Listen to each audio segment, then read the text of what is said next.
Stručna komisija koju je na predlog direktora opšte bolnice formirao Zdravstveni centar Užice utvrdila je da nije bilo propusta u lečenju 25-godišnje trudnice Isidore Puzović, koja je 3. marta preminula u Užičkoj bolnici.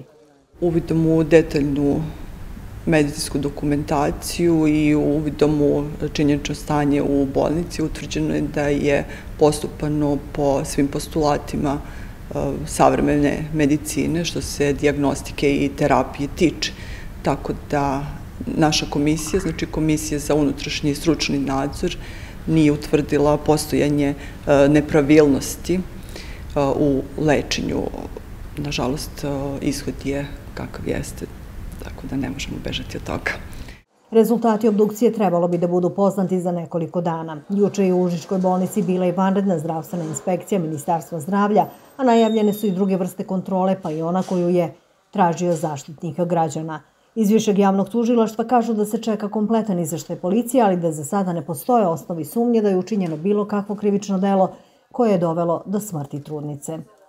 Očekujemo spoljašnji stručni nadzor, znači komisiju koja će biti formirana od strane ministarstva i doći će da vidi šta se dešavalo tog dana.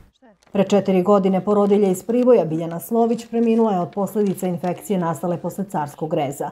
Porodica tvrdi da lekari u Pribojskoj bolnici nisu adekvatno reagovali i da su je tek 25 dana posle porođaja uputili u Užičku bolnicu, odakle je hitno transportovana za Beograd, gde je posle 15 dana kome preminula.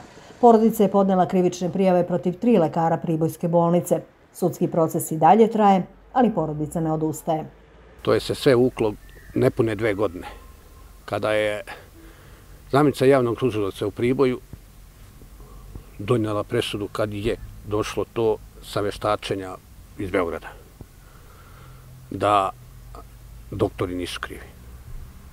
Znači, faktički, iz Beograda ovo što je došlo smatra se isto kao da je ona sama sebe ubila.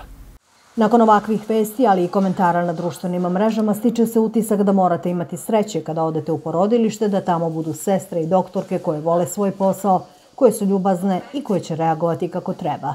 Da se ovakve stvari ne bi dešavale u 21. veku, možda bi trebalo odgovornost da preuzmemo svi pomalo. Snježana Ostojić, Televizija Nova, Užice.